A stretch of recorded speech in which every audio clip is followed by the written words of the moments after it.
நாட்டுப்பற்றாளன் செய்திகள் வாசிப்பது வாசுகி தாமோதரன்.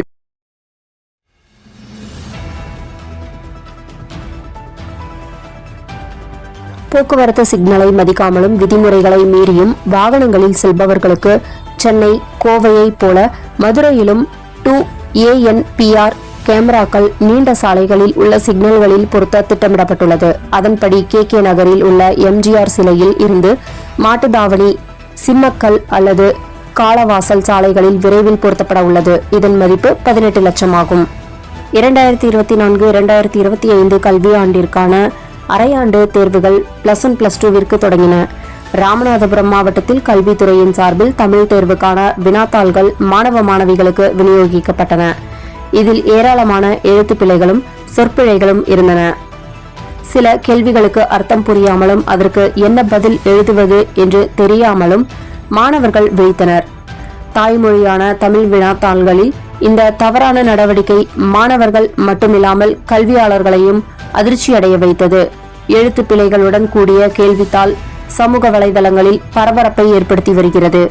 மனித வாழ்வின் நெறிமுறைகளை உலகத்திற்கு 2 வரிகளில் விளக்கமளித்த ஐயன் திருவள்ளுவர் பெருந்தகையின் திருவுருவ சிலையை ஜெர்மனியில் அனைவரும் பார்க்கும் வகையில் ஜெர்மனி நாட்டில் வாழும் இந்திய வம்சாவளி இந்தியர்கள் வள்ளுவர் சிலையை நிறுவி மாலை அணிவித்து திறப்பு விழா செய்தனர்.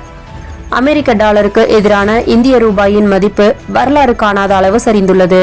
ரிசர்வ் வங்கி ஆளுநர் புதிதாக நியமிக்கப்பட்டுள்ளதால் ரூபாயின் மதிப்பு சரிவதாக வல்லுநர்கள் தெரிவித்துள்ளனர். NDF மார்க்கெட்டில் ரூபாயின் மதிப்பு 14 முதல் 15 பைசா வரை குறைந்து 84.90 வர்த்தகமானது. இன்றைய கரன்சி சந்தையில் இதன் தாக்கம் இருக்கும் என்று கூறப்படுகிறது. திருப்பூர் மாவட்டம் தாராபுரம் அருகே உள்ள நஞ்சியம்பாளையம் பைபாஸ் சாலையில் நள்ளிரவு கண்டெய்னர் லாரியும் பஸ்ஸும் மோதி விபத்து ஏற்பட்டது. இந்த விபத்தில் 5ற்கும் மேற்பட்டோர் படுகாயமடைந்தனர். இவர்களை மீட்டு உடனடியாக தனியார் ஆம்புலன்ஸ் மூலம் தாராபுரம் அரசு மருத்துவமனைக்கு சிகிச்சைக்காக அனுப்பி வைத்தனர். இவ்விபத்து குறித்து போலீசார் விசாரணை மேற்கொண்டு வருகின்றனர். ஹிமாச்சல பிரதேசத்தில் உள்ள ஜுவாலாமுகி கோவில் முகலாயர்களும் பிரிட்டிஷ்காரர்களும் ஜுவாலாவை தள்ளி வைக்க முயன்றனர். ஆனால் அவர்களால் வெற்றி பெற முடியவில்லை.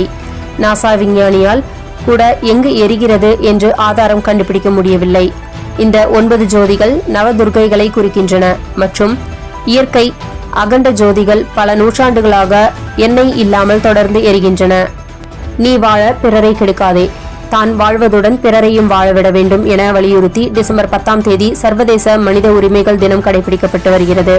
1948 டிசம்பர் 10ஆம் தேதி ஐநா பொது சபையால் உலக மனித உரிமைகள் பிரகடனம் ஏற்றுக்கொள்ளப்பட்டு 1950 தினம் தொடங்கப்பட்டது.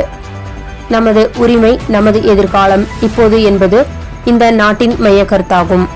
கோவை கலெக்டர் அலுவலகத்தில் இன்று மாலை 4 மணிக்கு மாவட்ட வழங்கல் மற்றும் நுகர்வோர் பாதுகாப்பு அலுவலர் ஜீவரேகா அவர்கள் தலைமையில் நடைபெற்ற காலாண்டு கலந்தாலோசனை கூட்டத்தில் அரசின் பதிவு பெற்ற நுகர்வோர் அமைப்புகளின் நிர்வாகிகள், பொறுப்பாளர்கள் கலந்து கொண்டனர். அந்த கூட்டத்தில் தன்னார்வ நுகர்வோர் உரிமை பாதுகாப்பு நல மையத்தின் மாநில பொருளாளர் PS சுரேஷ் மற்றும் துணை செயலாளர் ஜெயச்சந்திரன் கலந்து கொண்டனர். அதில் ரேஷன் கடைகள் சம்பந்தமாகவும் நுகர்வோர் கோரிக்கை மனுக்கள் சம்பந்தமாகவும் கலந்துரையாடப்பட்டது. மாதம் தவறாமல் வெளிவரும் நாட்டுப்பற்றாளன் பத்திரிகையின் செய்தியாளராக பணிபுரிய விருப்பம் உள்ளவர்கள் கீழே உள்ள நிர்வாக அலைபேசி எண்களில் தொடர்பு கொள்ளலாம். 7947789115 மற்றொரு எண் 9944341033. நாட்டுப்பற்றாளன் யூடியூப் சேனலில் விளம்பரம் செய்து பயன்பெறுங்கள்.